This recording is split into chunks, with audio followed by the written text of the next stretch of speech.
Chegamos então à nossa última aula do módulo 1, a nossa aula em que nós vamos trabalhar com o uso correto dos conectivos.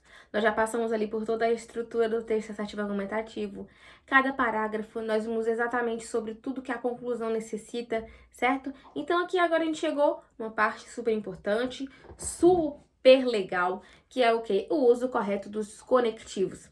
Aqui a gente vai começar a destrinchar e descobrir o que a gente pode utilizar, o que não, tá bom? Mas eu espero que vocês consigam ainda utilizar tudo aquilo que vocês já fazem de uso de conectivo dentro da redação de vocês e aqui acrescentar mais coisas legais que vocês podem substituir ou até mesmo deixar de utilizar aquelas coisas que vocês utilizam, tá? Vou falar sobre isso mais à frente. Por quê? Porque a questão do uso do conectivo, ela é referência ali da competência 4, tá? A competência 4 é a competência que ela vai começar a ter essa avaliação toda voltada para o que a gente chama de coesão. O que é um texto coeso? O texto coeso é um texto que ele tem uma costura, tá? Pensa no texto como uma peça de roupa. Se você manda fazer um vestido lindo para uma festa, tá? Usa uma camiseta muito chique para ir para uma festa, chega lá nessa festa, sua roupa cai porque a costura tá mal feita. Você vai gostar? Não, né? Então, é a mesma forma que o corretor pensa. Porque o teu texto, ele precisa estar amarrado, ele precisa estar costurado. Uma ideia precisa estar ligada na outra, tá bom? Para que a gente consiga ter mais na frente o quê? A nossa coerência. Só que isso aqui é assunto para que a gente vai tratar mais lá na frente, tá? Agora a gente vai começar a trabalhar com o uso correto dos conectivos, beleza? Trouxe aqui para vocês os operadores argumentativos presentes no material de correção que foi disponibilizado pelo INEP, tá bom? Por isso que eu trouxe de 2019. Operadores argumentativos, que são os operadores que são interessantes da gente utilizar e qual a função de cada um deles dentro do texto, tá bom? Nós temos aqui, ó, operadores que somam argumentos a favor da mesma conclusão. Então, nós temos o também, ainda, nem, não só, mas também, tanto, como, além disso. Então, todas as vezes que a gente tem um operador que vai somar argumentos a favor da mesma conclusão, por quê? Significa dizer que, olha só, são operadores argumentativos. Eu disse algo anteriormente que eu vou retomar e dar mais uma explicação, ou dar mais um palpite, ou dar mais uma argumentação, tá? Então, também, ainda, nem, não só, mas também. Então, tudo isso na ideia de que eu vou acrescentar mais situações para o problema discutido, né? Para aquela minha argumentação. Depois, nós temos aqui os operadores que indicam o argumento mais forte em uma escala a favor da mesma conclusão. Então, aqui eu continuo, eu não estou me contradizendo, eu estou seguindo o meu mesmo pensamento. Inclusive, até mesmo, nem e o nem mesmo, tá bom? Então, todas as vezes que a gente começar ali uma frase, né, um período em que eu for trabalhar com um assunto, mas eu não vou dar a entender outra coisa, eu vou continuar dentro do mesmo assunto, dentro da mesma conclusão, utilizando a mesma escala, indicar um argumento mais forte, eu vou utilizar, inclusive, ou até mesmo o nem ou o nem mesmo, certo? Depois nós temos os operadores que deixam subentendida a existência de uma escala com outros argumentos mais fortes. Olha, operadores que deixam subentendida a existência de uma escala com outros argumentos mais fortes. Ao menos, pelo menos ou no mínimo. Ou seja, significa dizer que outras coisas que eu falei seriam mais interessantes, mais destacadas do que a anterior, certo? Operadores que contrapõem argumentos orientados para conclusões contrárias. É aqui onde entra, olha só, aqui eu começo a contradizer aquilo que eu disse anteriormente, tá? Então, mais, porém, contudo, todavia, no entanto, entretanto, embora, ainda que, apesar de. O que a gente costuma ouvir de elemento coesivo, de coesão, quando a gente está na escola, por exemplo? Todas as vezes o professor fala, nossa, você vai usar o entretanto, todavia, ou contudo. Só que são elementos coesivos que a gente utiliza ali mais para dar justamente esse termo de contrariedade para a conclusão que eu falei anteriormente, tá? Então, se eu afirmei algo anteriormente, mas eu quero propor uma outra situação completamente diferente mais à frente, eu vou me apegar e utilizar de quê? Desses conectivos aqui, né? Desses operadores argumentativos. Seguindo, então, nós vamos ter operadores que introduzem uma conclusão com relação a argumentos apresentados em enunciados anteriores. Então, tem o logo, o portanto, pois, por isso, por conseguinte, em decorrência, resumindo e concluindo. Então, aqui eu vou introduzir uma conclusão com relação a argumentos apresentados em enunciados anteriores. Então, aqui eu vou ter o quê? Uma retomada. Essa retomada vai acontecer sempre, tá? Que eu tiver dado uma informação aqui e ela for ainda interessante para o que eu vou arrematar mais à frente. Depois nós temos os operadores que introduzem uma justificativa ou explicação relativa ao enunciado anterior, que é o porquê, por quanto, pois, visto que, já que, para que, a fim de, tá? Então, eu vou dar uma explicação relativa ao enunciado anterior, tá? Meio que um efeito, uma finalidade do que foi dito anteriormente. Os operadores que estabelecem relação de comparação entre elementos visando uma determinada conclusão. Aí nós temos o mais, né, do que, menos do que e o tão quanto, né, que é, no caso aqui, eu vou estabelecer uma relação entre uma informação e outra, tá bom? Se ela é maior, se ela é menor, se é mais, se é menos, se é a mesma quantidade, tá? Mais ou menos nesse sentido. Depois a gente passa, então, para os operadores que introduzem argumentos alternativos, que levam a conclusões diferentes ou opostas. Ou, quer, seja. Tá? Então, quer queira, quer não, no caso, tá?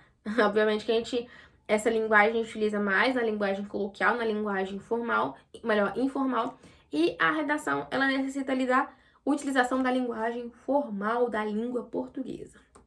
Passando ali, temos os operadores que introduzem um enunciado, conteúdos pressupostos. O que são esses conteúdos pressupostos? Foram coisas que já foram ditas anteriormente, tá? Então, já, ainda ou agora.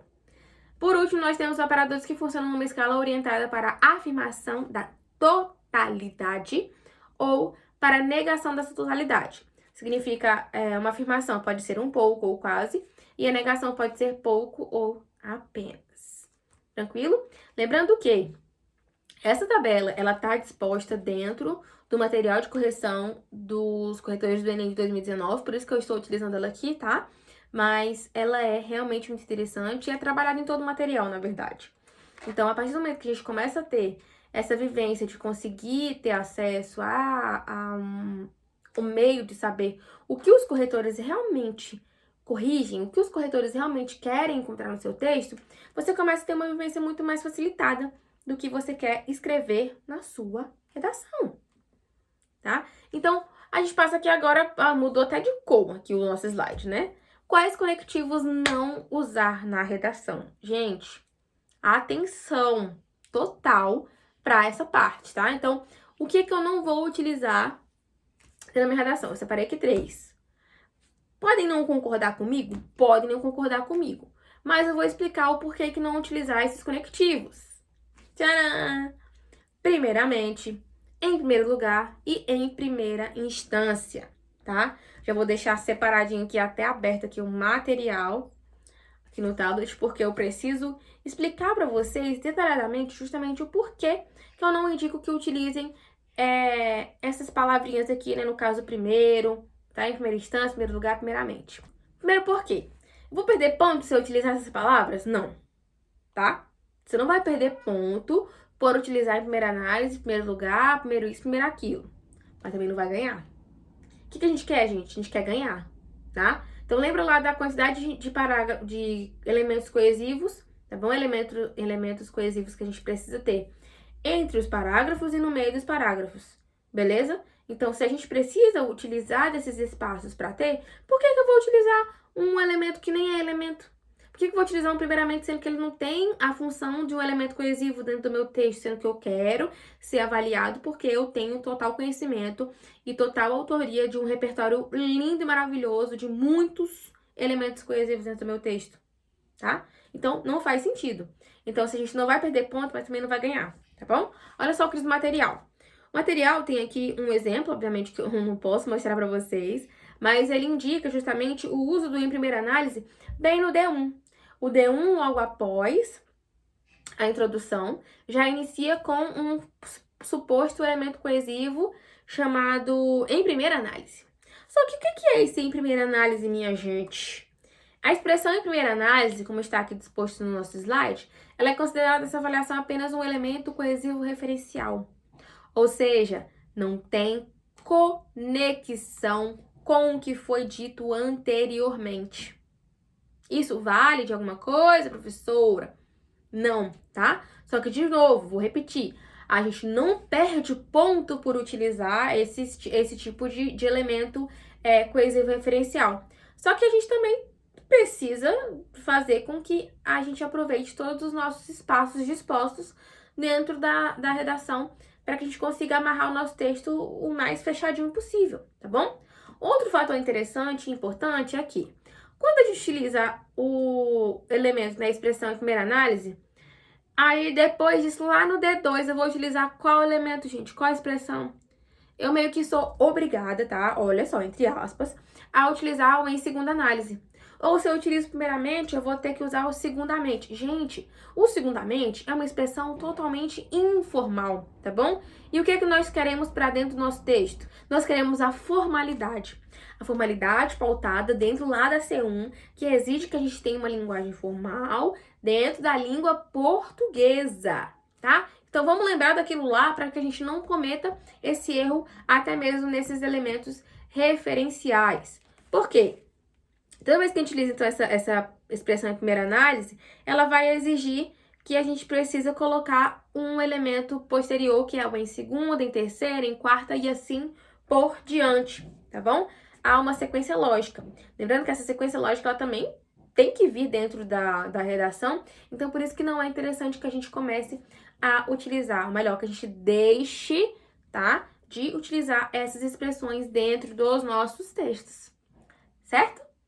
Então, o que a gente precisa verificar dentro do nosso texto aqui? Eu separei alguns questionamentos, tá bom?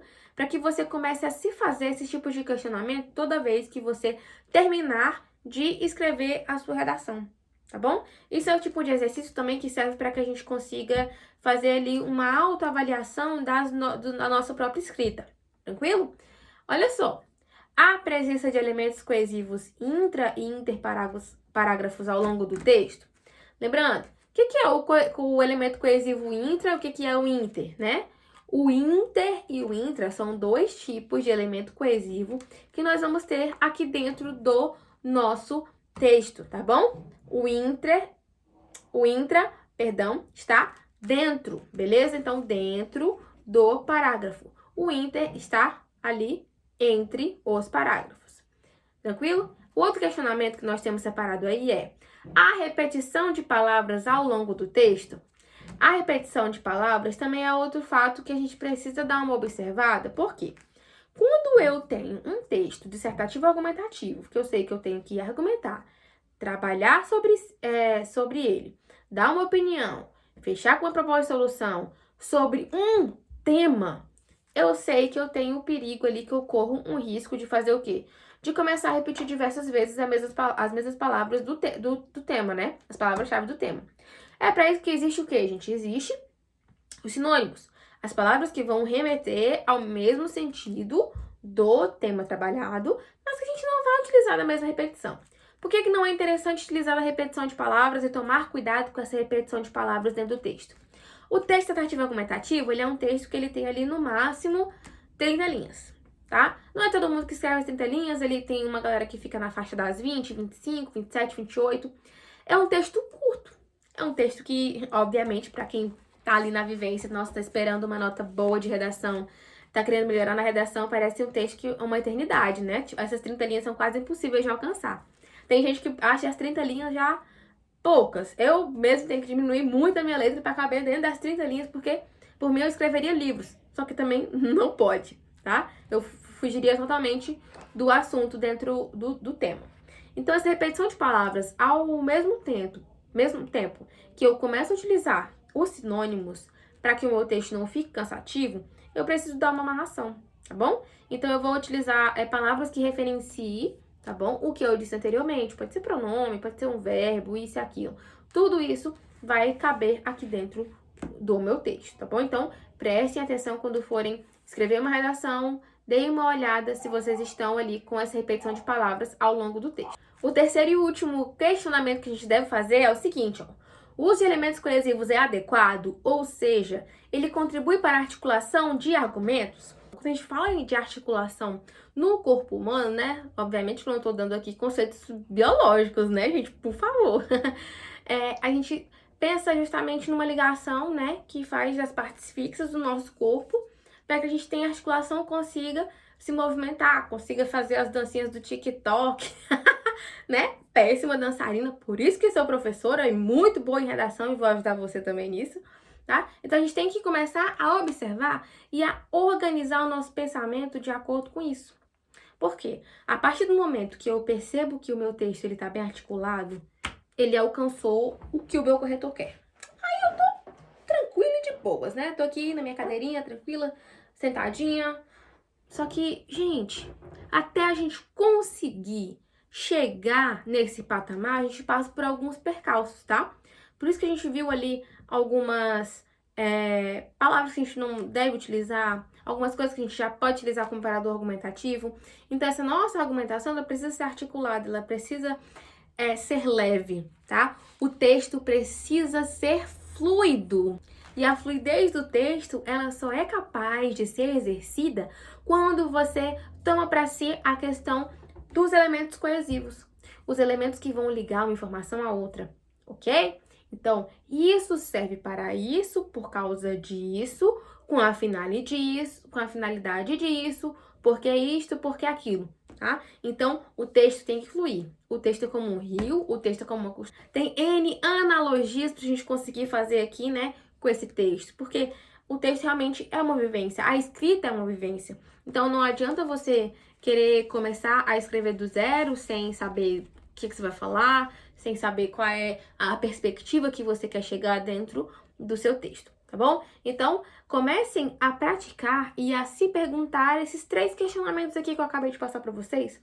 A partir do momento que vocês começarem a se questionar quanto a isso, até como exercício de autocorreção, como eu falei anteriormente, a gente vai conseguir ter, então, uma pausa no momento de que, nossa, tô perdido, nossa, não sei de nada, nossa, não consigo, onde eu vou melhorar, tá? Então, comecem a focar nisso aqui dentro do texto de vocês, que vocês vão conseguir um resultado muito mais tranquilo de ser alcançado, certo? Depois disso, a gente passa, então, para alguns elementos coesivos e alguns operadores argumentativos que podem ser utilizados intra e interparágrafos, tá? Então, eu vou passar aqui, olha só, olha o tanto que eu tô legal. Tô passando aqui para vocês essa lista, tá? Com alguns elementos coesivos que podem ser utilizados tanto intra quanto interparágrafos. Ou seja, tanto no início do parágrafo para ligar o parágrafo anterior, ou dentro, tá? No meio do parágrafo, tá? Juntinho lá das informações que você vai trabalhar. Então, entre um repertório e um argumento, entre um argumento e uma exemplificação, tá bom? Entre uma retomada do repertório e uma opinião nova, né? Uma opinião contrária. Então, tudo isso aqui a gente vai começar a ver agora, certo? Então, eu separei aqui alguns, vou ler com vocês, tá? Por favor, acompanhem, anotem. Gente, lembra da diquinha primeira que eu dei pra vocês? Pra vocês pegarem uma aguinha, uma caneta, papel? Pega aí, que ainda dá tempo, e já começa a fazer essa anotação aqui, porque isso aqui, ó, isso aqui depois vocês vão me agradecer, viu?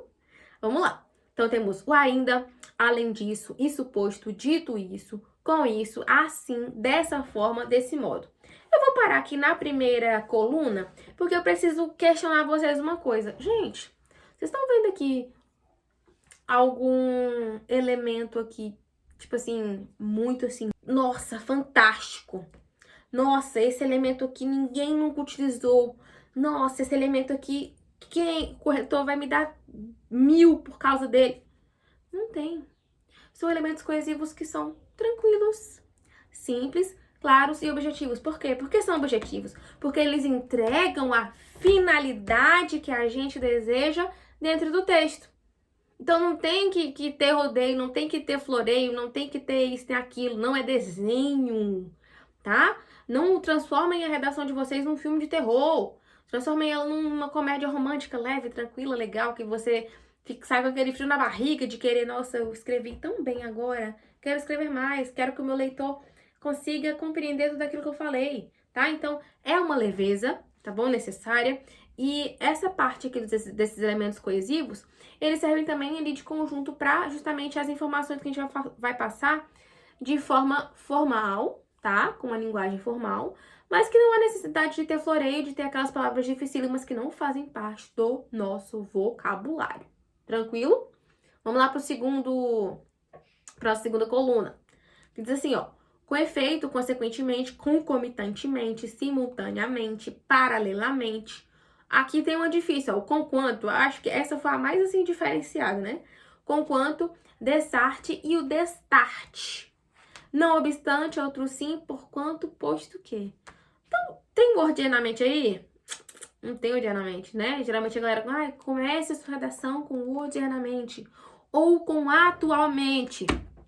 Te contar um segredo. O próximo slide aqui vai te contar, sabe o quê? Quais são os elementos coesivos que você não deve utilizar no seu texto. Se liga só, vou passar aqui só pra você ter um leve spoiler. Coloca aí, ó, na tela. Presta atenção. Casos não aceitos como elementos coesivos. Tcharam! Isso aqui agora vai abrir um buraco. A gente vai pular de uma dimensão para outra. Porque a gente vai começar a deixar de utilizar essas palavras aqui como elementos coesivos, tá? Elementos coesivos dentro dos conectivos, dentro da competência 4, porque eles não vão ser aceitos como elementos coesivos, tá bom? Podem ter qualquer outra função dentro do texto, menos de elemento coesivo. Tranquilo? Ou seja, não há retomada de ações anteriores. Não há, tá bom? Então vamos ver aqui. Mas percebam que aqui a quantidade de elementos que a gente não pode utilizar é bem menor do que a gente pode, tá? Então isso aqui já indica uma coisa boa. Se você utiliza algum desses aqui, olha, eu vou contar outro segredo pra vocês. Sabe o a priori e o a posteriori? Gente, eu, Letícia, professora de língua portuguesa hoje, né? Sou uma pessoa totalmente diferente da pessoa que fazia o Enem lá quando eu ainda era aluna do curso de Direito. Sou formada em Direito, bacharel em Direito. Continuei fazendo Enem, assim como eu contei pra vocês, né? Comecei a me apresentar. Gosto de fazer o Enem, todos os anos fazer o Enem. E como aluna de Direito raiz que era, o a priori e o a posteriori, né? Palavras em latim, eu utilizei muito. Eu utilizei muito o a priori e o a posteriori na redação, minha gente. Muito, mas muito mesmo. E aí depois, né, obviamente, da minha vivência mais aprofundada no querer estudar e compreender a redação como um todo, quando eu vi isso aqui, eu fiquei assim, nossa, o meu eu de alguns bons anos atrás ficaria envergonhada, né? Porque, poxa, eu utilizei isso aqui e não sabia que não podia utilizar, tá? Então, vamos ali dar uma reformulada, né? Hoje em dia, obviamente, não faço mais isso, graças a Deus. Mas também quem tem culpa, né? Não tinha culpa, mas vocês estão aqui hoje justamente para não cometerem os mesmos erros que eu cometi, porque eu estou aqui para vos ajudar, né? Porque eu não tinha ajuda, era eu por eu mesma. Então, não tinha nenhum estúdio para eu ter um cursinho massa como esse. Se ligaram, né? Então, ó, antigamente, atualmente, a priori, a posteriori, esquece, gente. Esquece. Esquece. Cada vez mais, cada vez menos, muito pouco, de fato, debalde. Na hora que eu vi o debalde... Não, gente. Debalde. O que significaria debalde, professora? Essa, nós vamos aqui ó, até procurar juntos. Vou abrir com vocês. Vou abrir aqui no meu celular. Debalde. O que significa debalde? Quando eu me deparei nessa palavra, obviamente que o professor de língua portuguesa não é auditor ambulante, né, minha gente? Debalde. Em vão, inutilmente, embalde, esforçou-se debalde, inutilmente. Eu nunca havia prestado atenção nessa palavra. Também não corrigi nenhuma redação até hoje, graças a Deus, com essa palavra, porque eu ia ficar perdida. Eu já peguei ali uns adjacentes a isto, né, que já me dá ali, nossa, adjacente, é meio diferente, né, umas palavras diferenciadas que os alunos às vezes costumam utilizar dentro da redação pra gente corrigir, que é cada coisa. Então não há necessidade. Eu quero que fique claro que é uma redação que ela tem que ser leve. E para ser leve, vocês precisam ter o quê? Precisam saber que não tem que fazer floreio, gente. Não precisa fazer floreio, tá? Que vocês precisam são utilizar palavras que são simples e que indiquem diretamente o que vocês querem falar, porque o texto, mais uma vez, deve ser claro e objetivo, tá? Então, entre outros e outros, e como, e com, por, pela, o quê, tá? Então, lá no meio, lá seja durante a, desde, até. Atualmente, a sociedade brasileira cancela, tá? Não são elementos coesivos. Não são elementos coesivos, professoras, não são elementos coesivos. Pessoal, eu espero que essa aula tenha sido de grande proveito, porque para mim foi, tá? Nos veremos no próximo módulo, tá? Módulo 2, que a gente vai trabalhar um assuntinho muito bom, que é justamente o quê? A gente tá aqui nos termos técnicos para utilizar o quê? Para utilizar o nosso argumento. E é justamente o que nós vamos trabalhar no nosso módulo 2. Vamos trabalhar algumas estratégias argumentativas, né? Alguns argumentos para que a gente possa utilizar com mais facilidade dentro do nosso texto. Até porque a gente precisa saber quais são esses fundamentos necessários para argumentação, né? Porque ninguém escreve do nada. Ninguém faz nada do nada, do zero, assim. Nossa, não vai nascer aqui uma redação. Eu preciso plantar essa redação. Ela não vai nascer do nada, tá bom? Então, nos vemos no próximo módulo. Espero vocês lá, ok? Até já!